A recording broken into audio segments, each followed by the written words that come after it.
Hey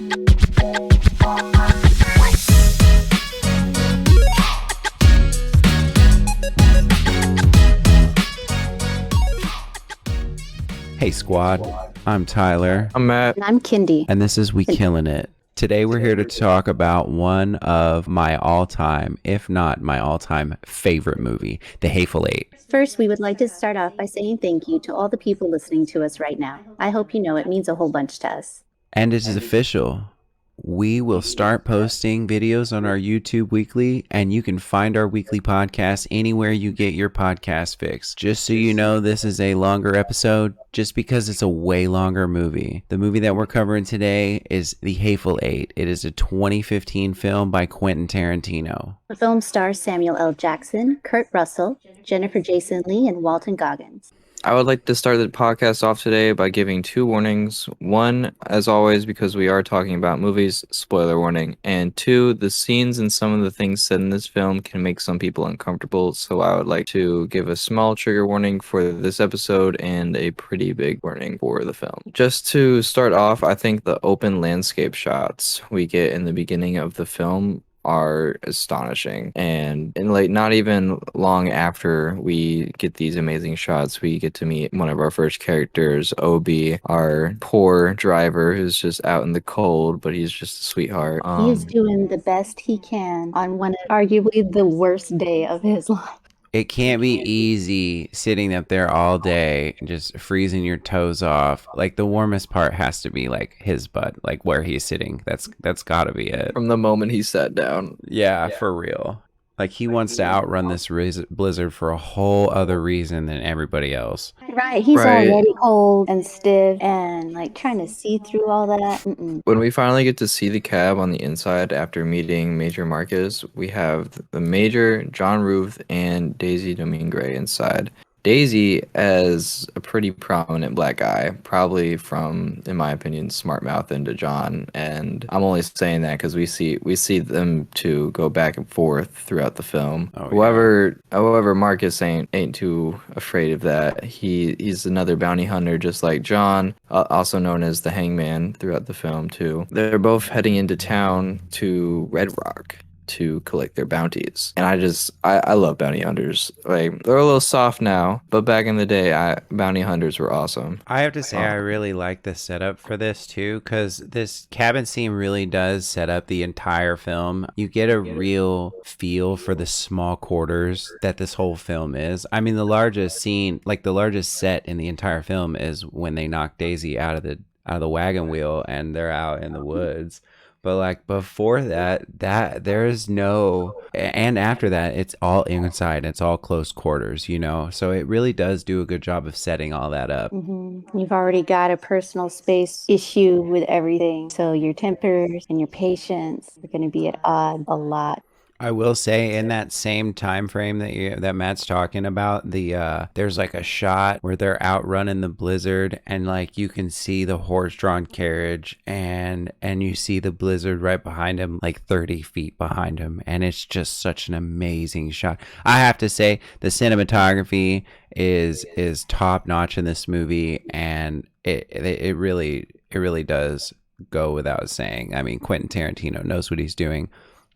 I actually really forgot to do this. The director of photography for the movie is Robert Richardson, and that actually happens to be Tarantino's favorite director of photography. He uses him in just about every single one of his movies. Yeah, I think that's a really nice touch that he keeps his people throughout his films and his work, because I feel like I would do the same thing. Like I would find my favorite guy who knows what he's doing and be like, "Yep, come over here. You're on my team now." Yeah, you've already got a feel for each other's like pacing and what type of scenes they want to have. I agree So- completely. I agree completely. It is important to find the people that you work well with and just keep going. I just want to say real quick, like in the cab scene as well, Daisy has a little bit of dialogue, but not really a whole lot, and well, for reasonable accommodation, obviously, you know, she says a word, she gets an elbow to the nose, Right. but Even while she's quiet, you can see from her body language, you can see from what expression she's making with her face. She's just one mean, disrespectful lady. Like she doesn't care about anything else that's going on except for getting out of there. Bro, for real. And she was especially showing something to Marcus, like when I want to say after she got elbowed in the nose, she just had all this blood on her face. She was just looking him up and down and being all sorts of weird. But if you also pay attention to that scene, apart from that little disturbing bit, you can see her character just like kind of realize that she's in more trouble than she thinks. You see her looking out the window and Yep. coming to a realization. Her demeanor changes real quick. And she has a couple moments like that. She'll be really amused at the situation because someone else, is getting punched or something stupid.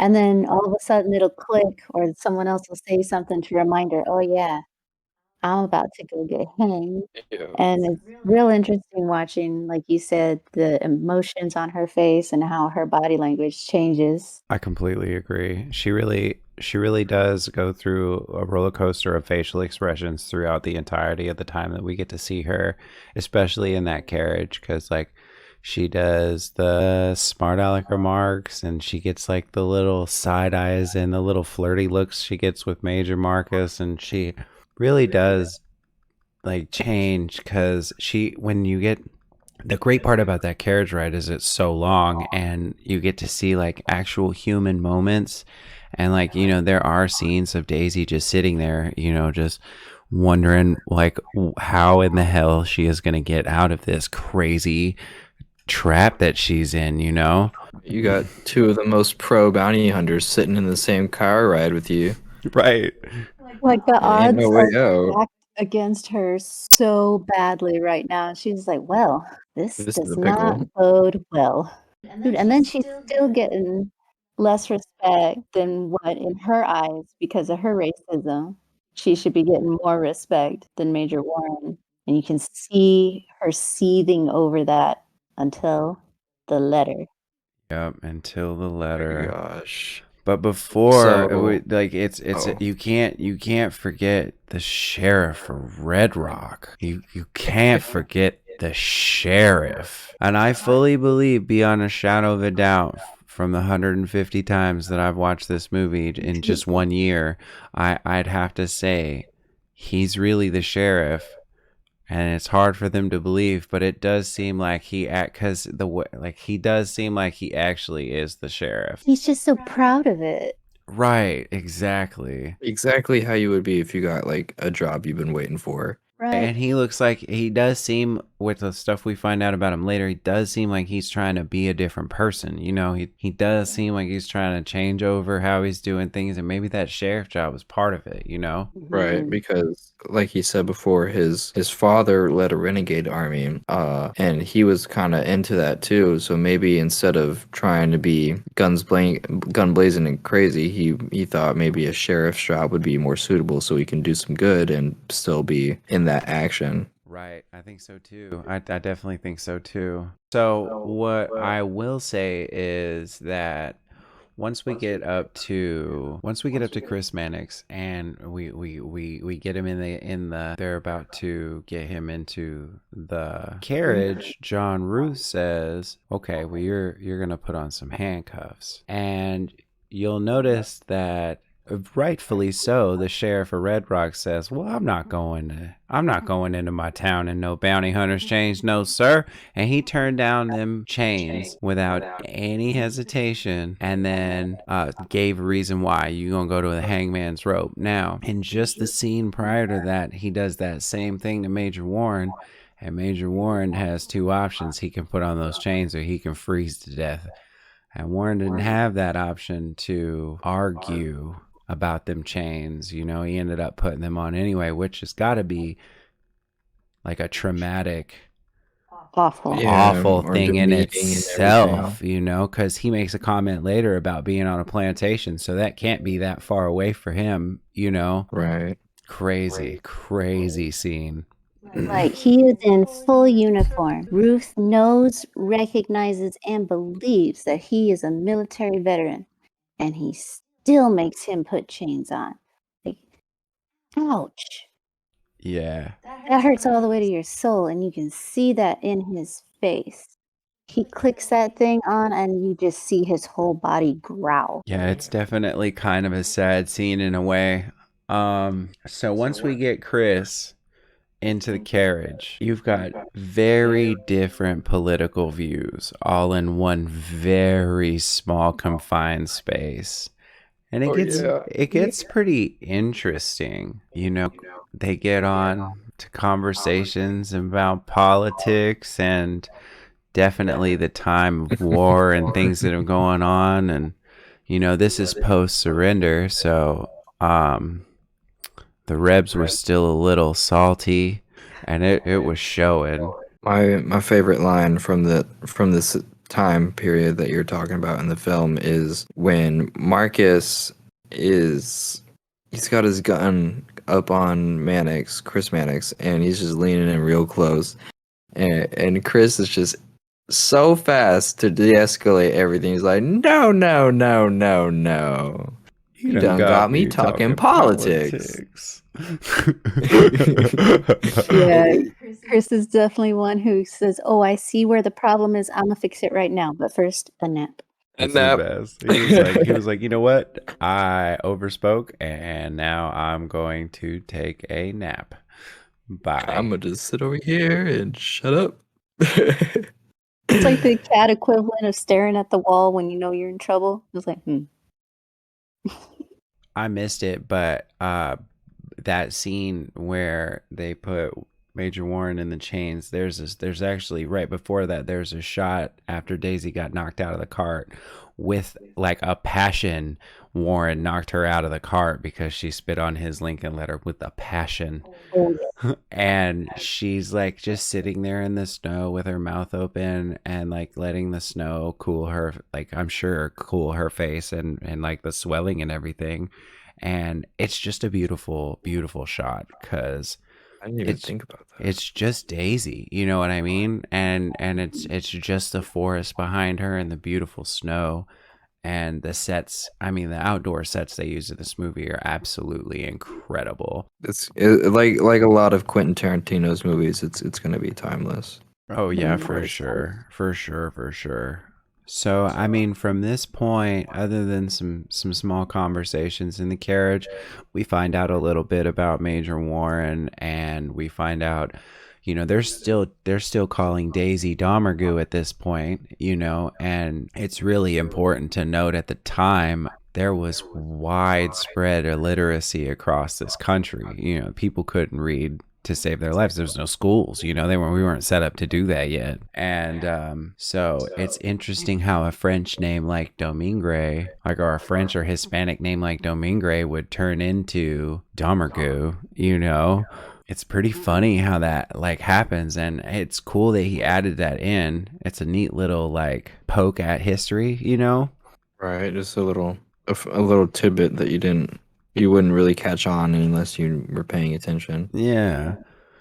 And it Right. kind of helps hide her ruthlessness and her expertise because they're not putting her together with Jody's gang. She's just a random bounty that killed a few people and she's worth a lot. Right, exactly.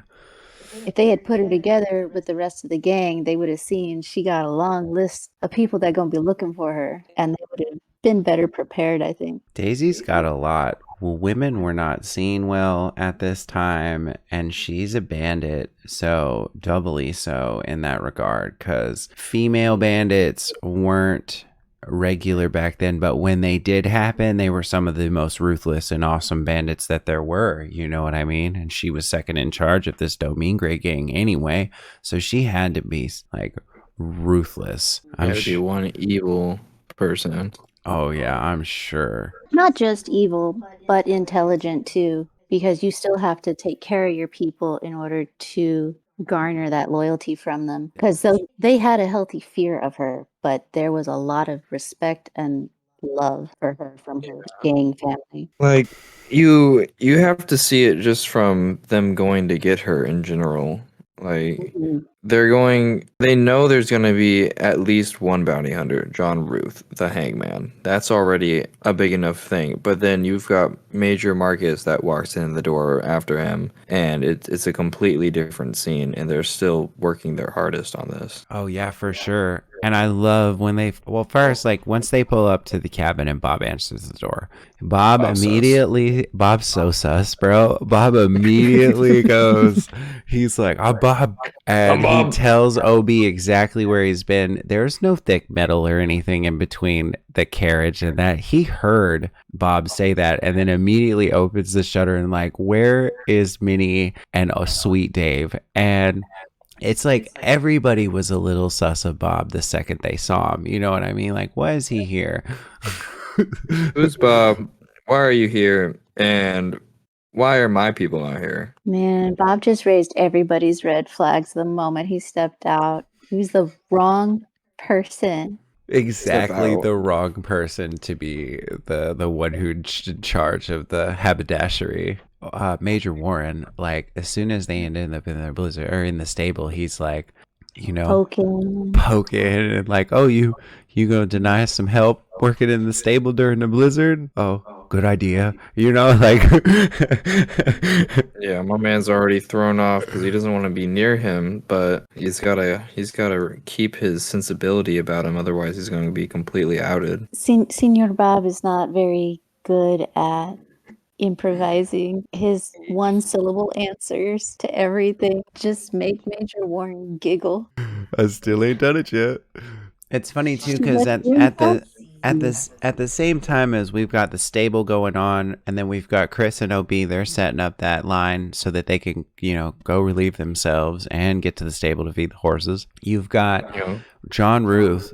He had walked into the haberdashery with Daisy, and they're walking around and assessing the situation. You can tell as John Ruth is walking around in circles and looking around, he's assessing everybody that's in the room, and he wants his damn coffee.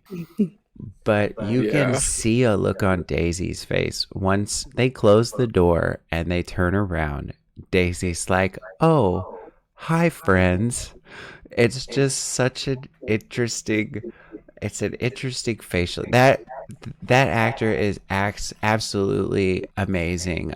Jennifer Jason Leigh really did a great job when it came to being Daisy, and it's the facial expressions involved with being Daisy, because most of her story is told through her face. But there's also the Englishman, Oswaldo. He goes, "Good heavens, a woman in this white hell? You must be freezing, dear thing." And she kind of like does this like blush thing that's just kind of super cute, but like John should have been paying more attention, man. For as much attention as he paid, he really missed a lot. All he had to do was turn around. Yeah, he sees red flags, but he doesn't know why the red flags are there. And he's so busy trying to figure it out, and he just misses the stuff that's right in front of him a lot. Maybe he needed to wear those glasses more often. I don't know. Little Santa glasses. Yeah, his Santa glasses. Things were cute. Okay, talking about the Santa glasses, when John is meeting the hangman of Red Rock, Oswaldo Mowbray, he asks John if he can see his warrant papers for Daisy. As he's giving them to him, like, you can just see the eye roll on John as he flips out these fancy little reading glasses. And it just makes me think, like, that had to be the swag back then. You're like, how cool are your reading glasses? He just hit a little button, they flipped out, and then it cuts to John just doing the hardest eye roll of his entire life. John definitely rolled his whole body in that scene. Right, like as if he was Sonic. But if you think about it, it's tried and true to the way things are now. This new technology or man buns or whatever it is, new fashion choices. The older generation, they always roll in their eyes as hard as possible. You know what I mean? As hard as they can. They really need to let you know that you're not anything. So I would say out of all the bandits, the one that really sold his bit the best was Oswaldo. He was really... I feel like he couldn't wait to play this character. I think his name is English Pete Hickox, and like I feel like he could not wait to play Oswaldo because he was so into it. He whips out the card, he's got the cool little card case, and like he even comes in with this like frontier justice speech that's just, in my opinion, so good. You know, he's got a line from it that I really love where he's talking about like, you know, you if the relatives and the loved ones of the person you murdered were outside the door right now, and after busting down the door they drug you out into the snow and hung you up by your neck, that would be frontier justice. Now the good part about frontier justice is it's very thirst quenching. And the bad part, it's apt to be as wrong as right. And like I just that line is funny and it's true, and it's just it's such a very interesting role that English Pete is playing when he picks up the role of the hangman. He Definitely. definitely had this like pre-made. He like this must have been a bit like within his inside group of friends before this, and then when he heard about this job that he had to do, he was like, "Oh my god!" My time has come. I do like Now, how he closed out that monologue was justice delivered without dispassion is always in danger of not being justice. It's true. The Mhm. hangman in that situation is the justice part of it because they don't care. They go to the next town and they do the next job. It's very true. And it's a very, very good little, it's like he has the sympathy for the hangman. You know what I mean? So I guess after that, it's a bunch of hooting and hollering. We find out John Ruth is more gossipy than a bingo hall full of 85-year-old women. We find out that the general is the bloody bad word killer of Baton Rouge, which means that he is a real bad person to have in the same room as Major Warren. And Major Warren noticed that right away. And I feel like when he sits down at the dinner table and Chris Mannix sits down next to him and he was like, go bother somebody else. And he's like, because he's been dealing with Chris this whole time and he never really had an issue with it. In fact, most of the time he had a smile on his face because he's just like, let this dude do something stupid, please. And at that point he was like, no, just get away from me and go hee haw somewhere else. And I feel like he was like, I don't know what I'm going to do about the general. Like, I don't know, like, what am I going to do? And I feel like that's the point where he was no longer working on his case of where is Minnie and Sweet Dave? And it was more along the lines of, how am I going to tell this guy that I killed his kid? and while he's thinking about how am I going to tell this guy about his kid, how am I going to deal with senior fake Bob over here? Yeah, he's got a lot going on trying to even out the playing field, take care of the He's- smaller outlying problems, and then work his way up. Yeah, he's like the entire Bat family right now, work as if they were all working on the same case at once. He's like all of them in his mind right now. So there were two victims in this film that were treated in ways that they didn't deserve, one of which is a guitar, and we will talk about that beautiful piece of art later. But first, we're going to talk about a character, and his name is OB. Now, OB spent the first half of that, or first like 10% of the movie, he was on top of a carriage, and you know he'd been up there for a long time already, and it was cold. And then OB goes and helps Chris Mannix lay out the line, you know, in the blizzard. And then he has to go outside because Daisy makes one slick comment and John Ruth took her seriously. It disarmed the entire room. So he had to be the one to go outside back into the blizzard to dump all of the weapons down into the poo hole. Now, This leads into the greatest. poor OB has the best joke in the whole film.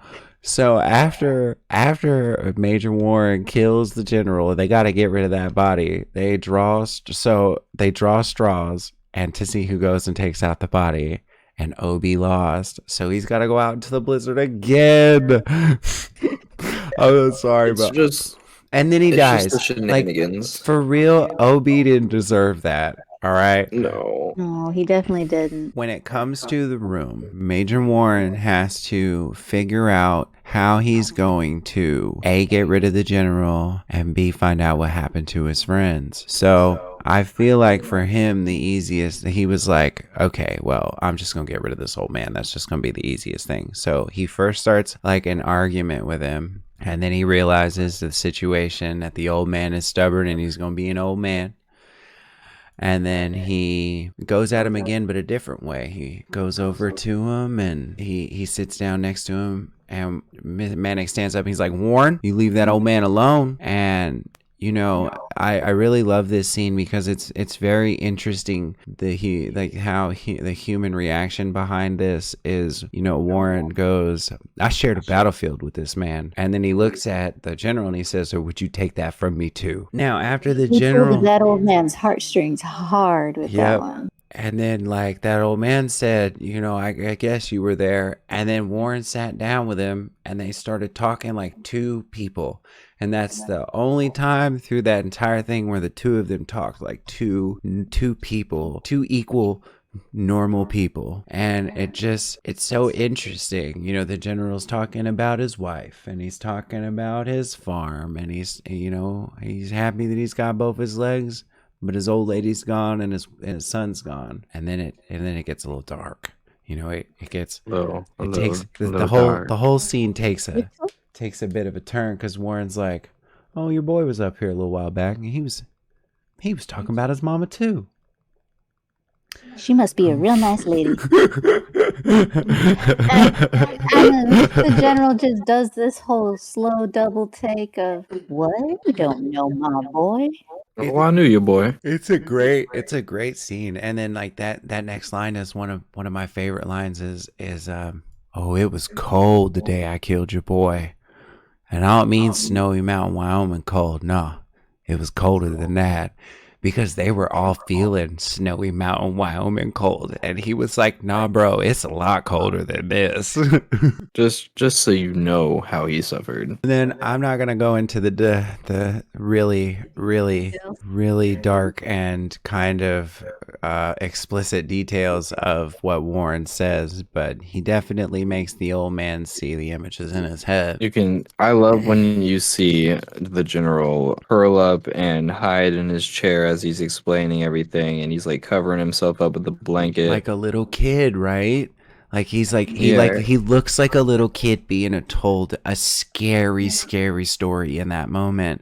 And I like that actor too, is top notch. And that was such a great reaction, because if you were being told this disgusting story about your kid being murdered, you would know what to do or say or anything. You know what I mean? Not at all. Nah, it was a traumatic experience, whether or not anything Major Warren said was true or not, because he could have embellished. Yeah, straight line. He wasn't. So I think about this a lot, whether or not Warren actually did this or not, because Warren definitely has reasoning to do it. He definitely had a reason to do it. And you know, in the very beginning, he says, you know, those Peckerwoods would leave their homes and family and climb this mountain and looking for fortune, but nothing but fortune to be found. And the ones you ain't never heard from again, well, they found me. And that's a really important fact, because while Warren was still in the horse area, and that was when the general was telling Chris Mannix about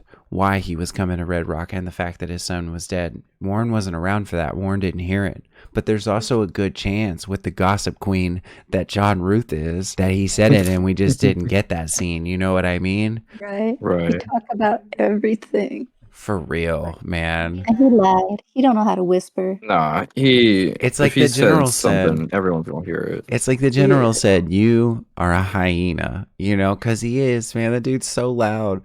From his mustache to his coat to his voice, he is just loud. To his fuzzy hat. He was loud about having Daisy too. Like he walked up in the middle of the room and he was like, "Look, this is my prisoner. He was She's dumb enough. staying chained to me." He was dumb enough to tell them the name of his prisoner, Daisy Domergue, and because of that, everybody was able to go off of his bit. He never found out that she was Domingre. He never found out. I never noticed. He did. He never found out that she was a Domingre. No, Not he never. just died really, really, really mad at her. Man. No, he didn't die mad. He died sad. Yep. Oh, he He died was mad. so disappointed and upset at how it ended. But we'll get to that. I think it's funny that John Ruth is the only one that truly understood that Daisy was a threat and that there was somebody for sure in this room that wanted Daisy. Because as soon as Daisy made that threat, he disarmed the entire room. And when he did that, He changed everything. he changed the dynamics of the whole situation, and he left Warren with his gun because Warren was his backup. And I don't remember if he took Chris Mannix's weapon. Oh, he had I to don't have. remember He if had he to did have. either. He had to have Did. because Warren had to give Chris Mannix the weapon later on. He changed the whole dynamics of the room by doing that. We no longer have the general, and as soon as Warren kills the general, everything starts to calm down again, right? Because OB drew the straws and the poor thing had to go back outside into the blistering cold again, just at probably right after he just finally got warm again. You know what I mean? He goes out and they get rid of old man's body, and then the Chris Mannix, he says dibs on the general's coat because he wasn't too sad about the general after he passed. He just wanted that jacket. This is a nice coat. I mean, I feel like that's how it was. It had to have been somewhat like that back then. There wasn't a lot of stuff, I mean, they took it off him before they dragged him outside, so it had to be. I truly appreciate how realistic the haberdashery looks. Chris Mannix walks in and he's like, "Oh, a haberdashery, I get it. That was a joke." A haberdashery is... Is it like a Seller- general store? Yeah, it's supposed to be like a general store. You get your caps, your purses, beads, thread. We would call it like a sewing shop, a notion store. I feel like she had beds and stuff because of where she was on the mountain, and like the drivers and stuff would need, or maybe when they drop people off and coming back, they need to stay the night and stuff like that. I feel like that's where there was beds and stuff. Plus, her and Sweet Dave had somewhere to sleep because they definitely lived there. Right. But I liked how real the whole situation looked, and just this last time we were watching, I never noticed, if you look at the ceiling, you can see all kinds of trunks and barrels and stuff at the top from probably lost luggage from passengers and shipments coming in and stuff. It's really cool little detail, Right. It really shows how long that place has been there and the history in it. Because even She's as Warren been is talking about crossroads. it, sorry. No, go ahead. I was just gonna say, even as because Warren knows about it quite a bit. He talks about it and he talks about the stew. He had some words about the stew, but he spoke about it like he had been there for a lot of his childhood, and there is a one important chapter in the movie, really important, and it's where we see the setup for how they get Domingre in the end, or how they're gonna get her, and you can see the shop again, but it's the same day, and it just looks even neater. I feel like there's a big comparison between that shot and then when we have Joe Gage, Oswaldo Mowbray, Jody in the basement, and right, when it's no longer her haberdashery after they stole it. It's different. right. It lost a certain essence, and I bet Warren just knew it. That's exactly what I bet you Warren noticed it the second he walked in the door. He felt that her spark wasn't there anymore. Right, the second he was like, "What about the? I see a whole lot of hats, Senior Bob. What about that? No hats inside policy." He knew right away it was sus, and it was the little things like that Minnie did to make her haberdashery great. Because he says the Minnie Mink left the thing that she loved most in this whole world, because she was a black woman at that time. It couldn't have been easy for her to own property, and I guarantee you that there were some awful people coming to knock on the door and treat her like garbage. I'm sure Sweet Dave, being an ally, did not get any type of respect or appreciation, and that's why they were on the outskirts of Red Rock. Right, and I bet Sweet Dave didn't get any respect out of that either because of that in that time frame. Exactly. Yeah, when they hop back and Six Horse Judy is talking about, hey, you got to get this guy out of here. He's been here for 2 days and Minnie wants him gone. she talking about the general? Because the Yep. general had been probably the most awful guest. Right, he's an old rebel general who used to kill black people for fun. Like, I'm sure he was not a fun house guest. No, not one bit. Sweet Dave over there just playing chess with him, trying to keep him distracted from Minnie. Yep, it was the middle of a diffusion of a situation there. Yeah. I love, speaking of Six Horse Judy, I love Six Horse Judy. I am a huge fan of her. She's just so fun for me. She's so happy and energetic, and like her job can't be easy either. She's the one that gets like the luggage and stuff, and she's like the second in command of the horse carriage. So like, you know, her job ain't easy, but she just does not care. She is so happy to be Six Horse Judy. You know, she is living her best life. She just wants some coffee. Just want some coffee. So I noticed the very first time that I watched this, because I've seen Django a bunch of times too. Six Horse Judy is actually in Django.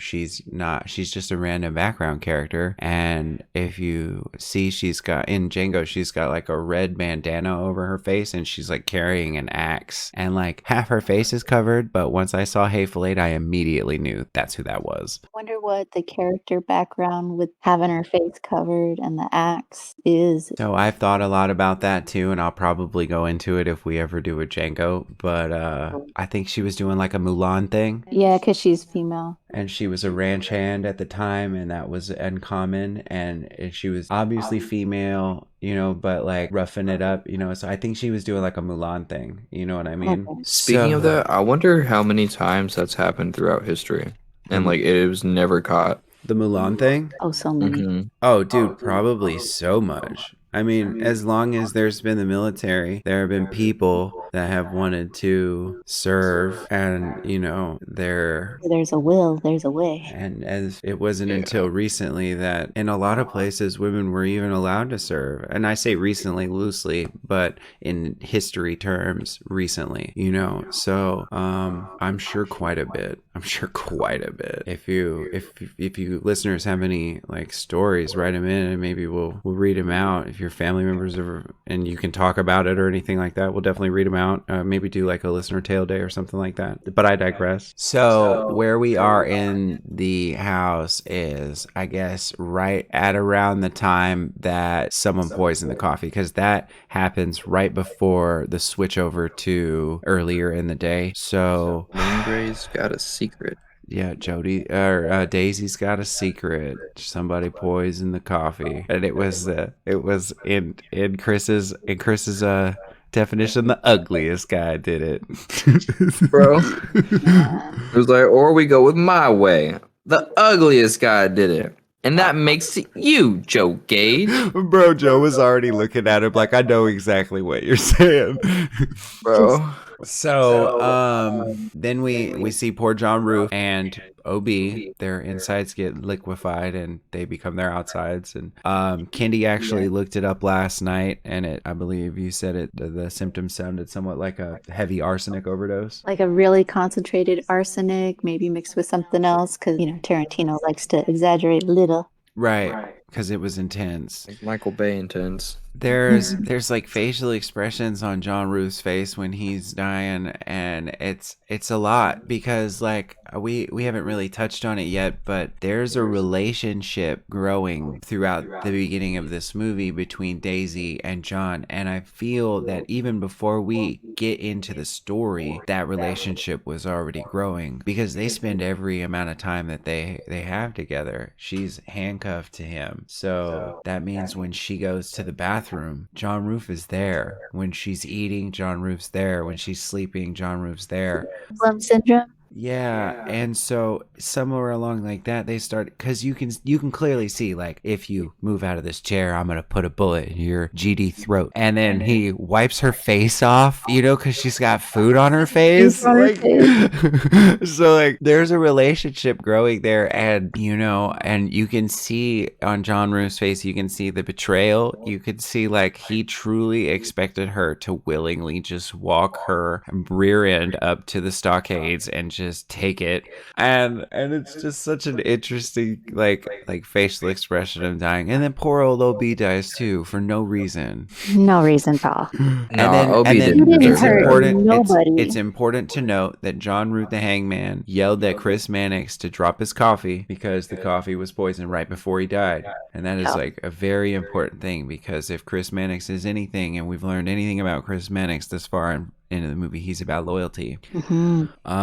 So at that point, it takes you back, and you go back earlier in the day, and we get to see how Minnie and Sweet Dave and their like helper die. Helpers. There was a man and a woman. Oh, That both other of guy their was also an helpers. I employee. forget the young Yes. man's name now, but Oh, I feel bad yes, and because he Gemma, was like, because you had and Gemma. and the other young man that was helping, that was in the back. There's a fun fact Kendi told me, and I'm gonna start it off, but I'm gonna let her take it over. There is a point where Jody speaks to Minnie in French, and he says "we," and Minnie goes, "Oh, that's nice. I like that. What is that?" And he says, "Well, it's French." And she goes, "Hey, Dave, ask me if my ass is fat." And like the funny part about that is The actress who plays Minnie, Dana, and if I mispronounce it, I'm so sorry, Gourriere, she speaks fluent French. I believe Channing Tatum does too. So this whole scene with him teaching her French is just really cute. And she plays it up all cute and flirty because he's been flirting with her. And she just all and he's tickled. Channing Tatum, like Channing Tatum, like he's gorgeous. We've all been there too when we're like, when we hear a language for the first time, we're like, ooh, what is that? Tell me how to say something real ooh, quick. that's nice. I like that. You know, That's nice. It's French, and it's Channing Tatum, so it just comes out all smooth, and she's all giggly about it. and Channing Tatum as Jody is doing something with his voice that just works. He like goes down an octave, and he's like, "Yo, I'm Channing Tatum," and it's just it works. Yo, I'm Channing Tatum. we gotta. But Minnie is Yeah, absolutely I'm Channing gorgeous, Tatum. beautiful, and adorable, and I wish we had more screen time with her because she's just amazing. I agree. I wish there was just a whole nother chapter with Minnie Mink, because like she really is great. She's like got that mama-ness about her too. When all the cowboys walk in, and she's like, hats, Hats. She didn't even have to say hats off. They understood that if you enter a woman's house and she says hat, you take it off. It was so cute. It was. And then Matt like pointed something out very interesting. So like she didn't say nothing about Bob coming in, and later on in a part that we're going to talk about real soon, actually, he makes Sam Jackson's character Major Warren makes a comment about the fact that Minnie doesn't allow Mexican people in her establishment. But I think that she allowed him in because he was part of that group. You know what I mean? I do too, now that I've heard your side on it, because it would make more sense to not shun someone out back into the cold winter of a mountain just because of who they are. Like he came in a when group. he's got 4 homies there, Yeah, you can't be saying that stuff, well, I mean, like, when people have their own opinions, it's not very. Also, it's probably important to note that his 4 homies were white, and that is a very volatile situation for her to be in. She's got a lot of Yeah. social P's and Q's to mind. Right. So like if it was Even though it's solely her place, exactly, there's so still a lot of there's a lot of weird red tape she had to wiggle around. Yeah, it was not the easiest time for a lot of people back then. So Channing Tatum and his crew of misfits, or should I say Jody Demingray and his crew of misfits, which would be English Pete Hickox, Marco the Mexican, Joe Gage. His real name was Douglas Grouch, or Grouch Omar? Douglas. Grouch Douglas, yes. And they murder Minnie in cold blood. They murder Sweet Gemma in cold blood. Sweet Dave. Sweet Jim. Gemma. No, I mean Sweet Gemma. She was Oh, getting Sweet Gemma. She was, because she had Where that sweet my Slim smile, Jims at? and she was getting the jelly beans and The and candies. just killed her. And then Joe Gage, because I don't like Grouch, whatever. Joe Gage was like hitting on Six Horse Judy, and she was blushing and happy, and he gave her a candy stick, and she was really like into it. And then He was feeling it. after he shot her, she was like reaching up towards him, and before he killed her, and like that really gets me every time, because like I really like Six Horse Judy, and she was really biting into this like dude that was like, you know, flirting with her, you know. And Gemma too. Yeah. Gemma gets me too, because like that's some cold stuff, man. Can you grab me some jelly beans? You know, like that's some cold stuff. Yeah. I think the hardest kill out of that, like, yeah, they were tricking all these guys, and that was awful in itself. But when Grouch Douglas grabs the shotgun off the carriage and then goes walking along, following yeah. the poor guy's blood trail who ran out, Oh man. or no, he didn't run out. He was already at the cab, and he got a bullet, or he got some specs. Yeah, because Senior Bob, started hammer firing at the door, which broke the door for the rest of the movie, which is why explaining that bit as to why they have to keep nailing it shut and everything. Yo, John Ruth called that too, because the first thing he says is, "Who broke that door? That Mexican fella?" And he was right, bro. It was dead on. So Senior Bob, He was touchy about it. Go ahead. Yeah. Senior Bob hammer fires to the door and clips that guy pretty well in the leg, I'm pretty sure. And so he's limping around the building and just kind of hides himself in a little like shack out back, or a shed out back, I guess. And Joe Gage goes up to the cab. He takes a double barrel off of it, makes sure it's nice and loaded, and is just, you know, slowly walking along the blood trail to go find his last little kill. And I just think it's got this evil spell on it, because you can just hear his spurs as he's walking, just clicking with every step. So you know that guy was scared. You know he was like sitting in there hearing those clicks and just so scared, bro. Yeah, there was that's no a way hard around it. That's a hard kill too, because like, dude, he opens the door and dude's like begging for his life. Like, that's a hard one. Please, I just started working here. I don't know Minnie that well. Whatever she did to offend you, please, I had nothing to do with it. Yeah, that one's a really rough one. I don't. That's my least favorite chapter. It's so important for the story, but like, it's really hard to watch all those. Like, they all just seem so nice. You know, it's really hard to watch all those innocent people get killed. And then so Jody goes down into the basement, and they keep the old general because it makes it authentic. Jody goes down and hides and tells.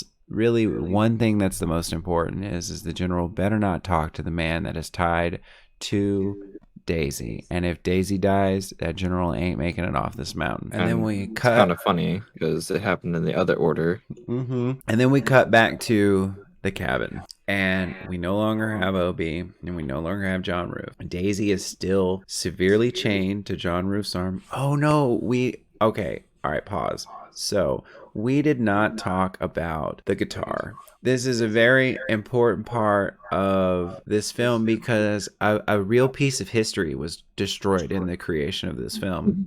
This is right before the poison coffee. It is right before the poison coffee, and Daisy it starts playing it kind of sounds like a sea shanty in a way, but just without the like pirates, I guess. It's like a little guitar ballad, and the actor who played Daisy actually learned how to play guitar on this guitar, and it is a $40,000 guitar, which really doesn't matter. It's a piece of history. It's priceless, and the museum that loaned it to the Hateful Eight, they were heartbroken. It's a Martin guitar, and during this scene, it was destroyed by accident. It was a one take scene, and Quentin Tarantino is known for doing shots in one take so that he can just show off a whole real human moment.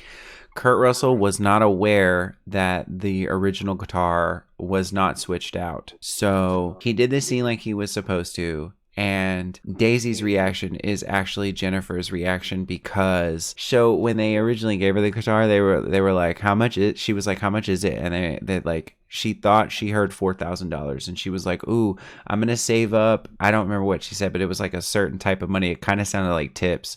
She was like, I'm going to save up my things, and at the end, at wrap, I'm going to buy it, and this will be my wrapping present to myself. Little did she know it was actually a $40,000 guitar that was definitely going back to a museum. Yeah. But you can't just buy it. yeah. So she learned to play guitar on it. She was devastated. Her reaction in the movie is real. That is a real actor reaction, because she was so surprised that that guitar got broken. And Quentin Tarantino actually bought her a guitar. It wasn't as old, but I want to say it was like 15 or 20 years newer than that one, which is awesome.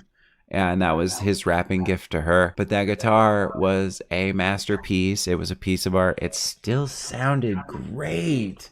Like, it still sounded great. So it was beautiful. That's a beautiful scene too. It was. That's a big loss. That's a big loss. So, back to where we were. Daisy's chained up.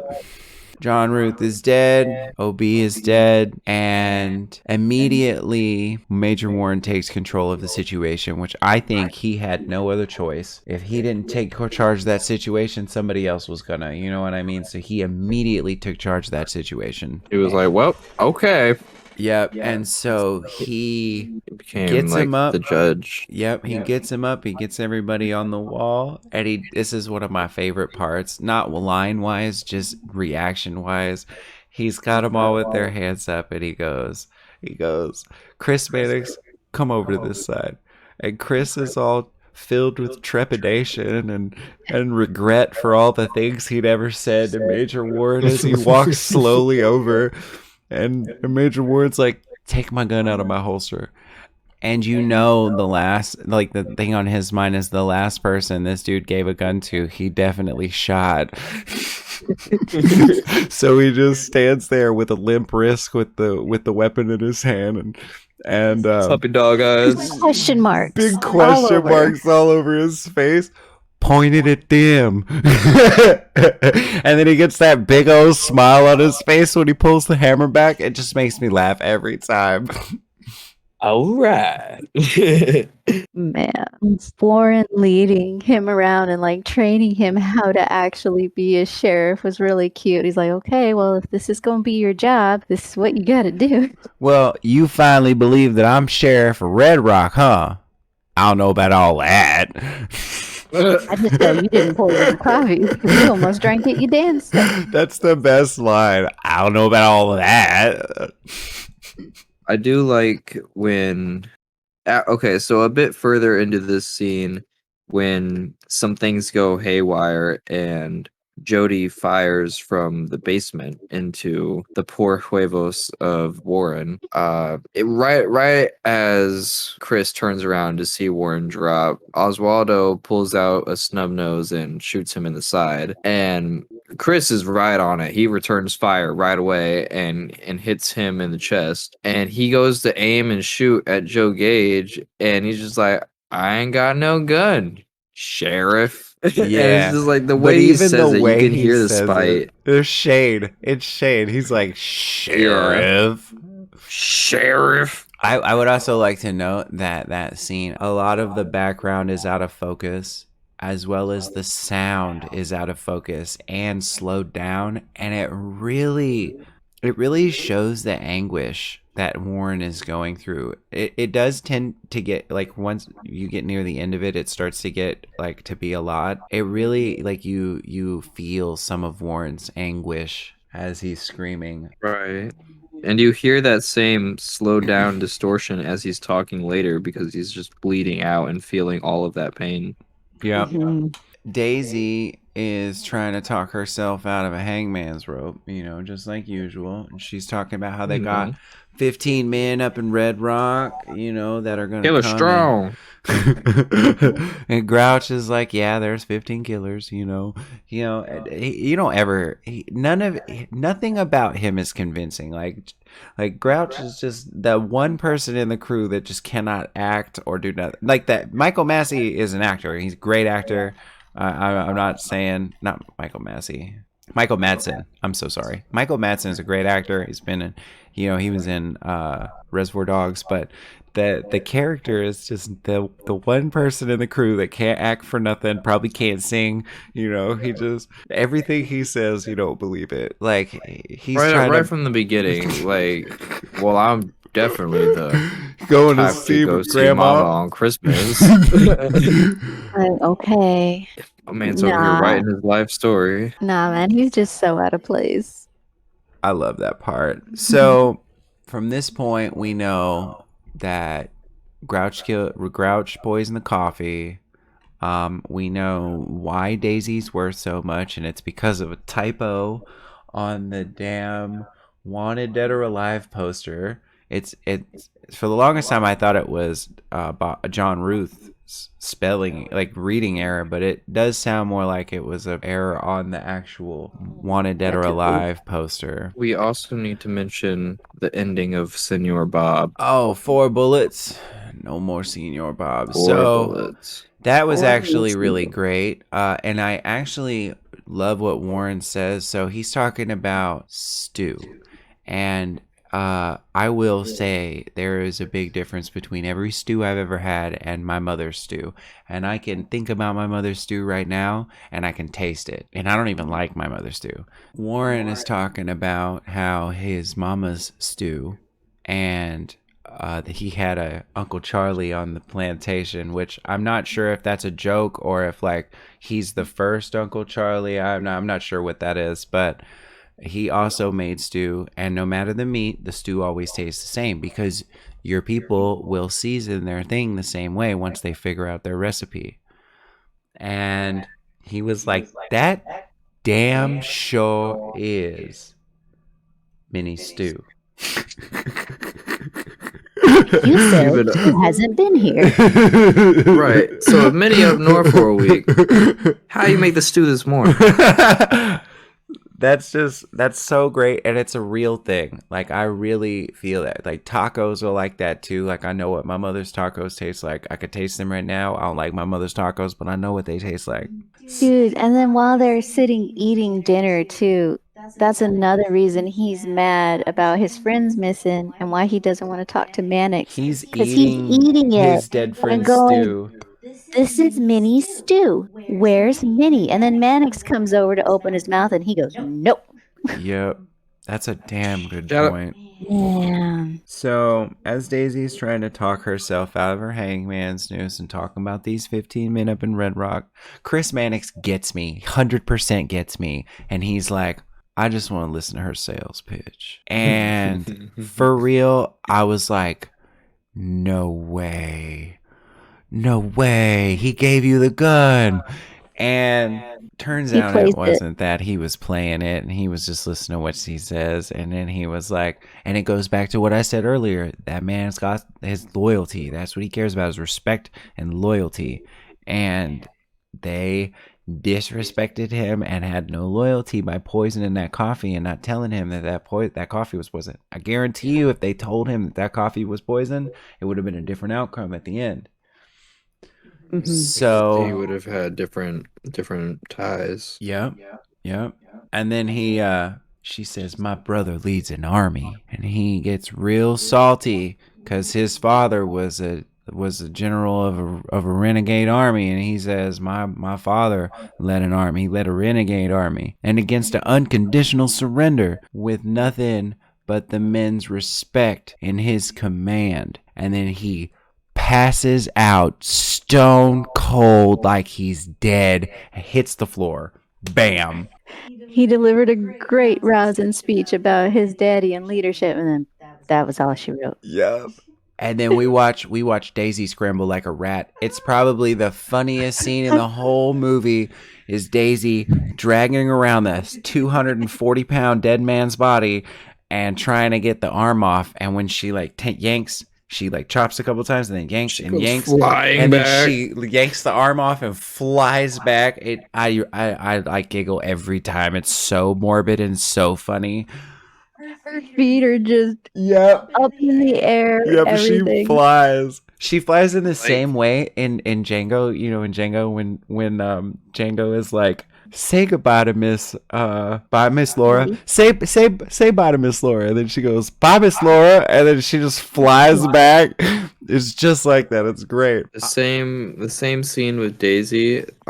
She when after she flies back, where she's like getting up and she finally gets her bearings by getting onto a table, and then you could just see her face is full feral as she looks over to Warren as he's just watching in despair, holding his And he nuts. looks at her like, I don't know what I'm going to do, but I'm probably about to die. Yeah. And he's just yelling, get up, white boy. Get up. Get up. Wake up, Get white up. boy. If you don't get up right now.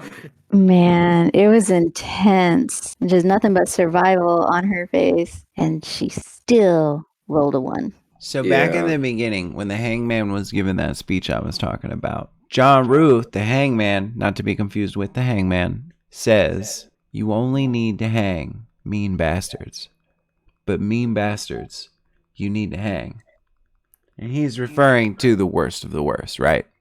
And the hangman has a good line too, that I didn't get to mention, but it was, until they invent a trigger a woman can't pull, if you're a hangman, you're going to have to hang women. Yep. But the John Ruth line is very important because in the end, Daisy's scrambling and she leaps, and your boy Chris Mannix wakes up out of death, man, and shoots her, and she just flies off course. He's about to kill her, but Major Warren says, wait, we can't kill her. Chris says, why? And We can't shoot her. we can't shoot her. And Chris said, why? He said, well, John Ruth was a mean bastard. The last thing he did before he died was save your life. And he said, you only need to hang mean bastards. But mean bastards, you need to hang. And so they did. They tied Daisy up. I don't know how these two men who could barely move tied that noose so perfectly around Daisy's neck and hooked it around the beam. But they pulled her up. Saying and that yanked- too, those ceilings were high. They were. So There must have been like a ladder involved and Chris on one leg. Like I don't know how they accomplished it, man. It Warren- was an endeavor. Warren It just definitely shouting hurt. advice from his bed. Yeah, Right. right. He wasn't Yelling. getting up. It's Samuel L. Jackson too, so you know he was yelling obscenities. So Yeah. like, they're hoisting her up and they're hanging her. And there's a couple things I want to say about this scene. I know it is a scene of somebody hanging, and even they didn't even break their neck. Like, it is literally somebody strangling, and that's awful. It is an awful thing. In real life, it's terrible. This scene is great. It is gorgeous. It is shot well. They tie the rope around the bed, and the whole bed just goes forward. Like, the whole bed breaks, and they're watching her hang, and then Daisy dies. And if you pay attention, right behind Daisy, you'll see these two snowshoes on the wall. And I don't know if Quentin Tarantino did this on purpose, but it really is kind of beautiful. It's Daisy's wings, she died, and there's Daisy's wings. Like, Daisy dealt with a lot through this whole movie. We have no idea how bad Daisy was. We didn't get any of that information. We watched Daisy get punched in the face a few times. We watched Daisy get knocked out of a carriage. We watched Daisy get treated like garbage, constantly being threatened. It was really rough. Traumatized. Right. And then She had her brother's brains splattered all over her. oh my God, yes. Oh, it's just horrible. Like, Daisy. She is as good as she gets. Yeah. You know, Yeah. she was using like Ruth would not call her a lady. Nope. He did not respect her at all in that manner Nope. because he had seen that side of her and he knew she was evil. Yep. In the very end, we get to hear the Lincoln letter, in its entirety, not just guesses. It's important to note, and we haven't talked about it yet. Major Warren had a Lincoln letter. It wasn't a real Lincoln letter, which we find out later. It was created by Warren, and he probably paid somebody with real pretty handwriting to write it. It was how he got trust from white people, because it's what he says, at that time.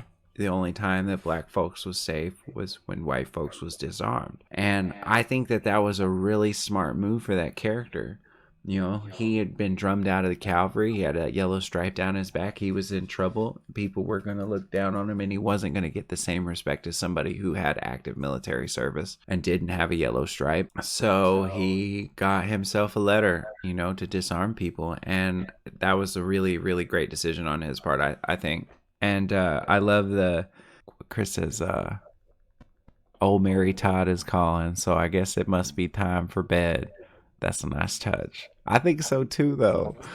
I think so too, though. Throwing Mary Todd in there was a nice touch. And then a good thing to point out is, you mentioned this the other night while we were watching it, is that while Chris is reading the letter, that Warren is actually mouthing it with him. I had never noticed that before we watched it this time, and I've seen that movie so many times. I had never noticed that, and it's a good, because that's good.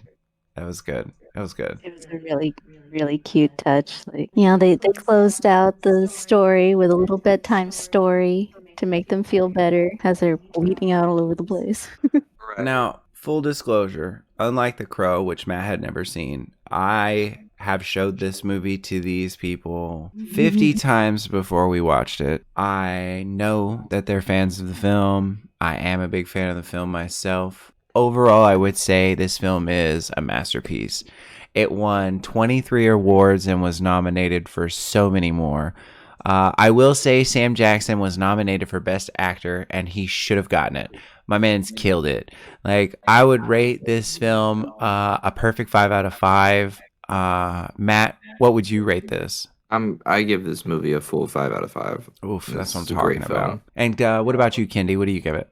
Hands down, 5 out of 5. It's smooth. It's all put together. There's no loose ends anywhere. And it's just a beautiful story all throughout, even with the dark aspects of it. Everything about it is done as beautifully as possible.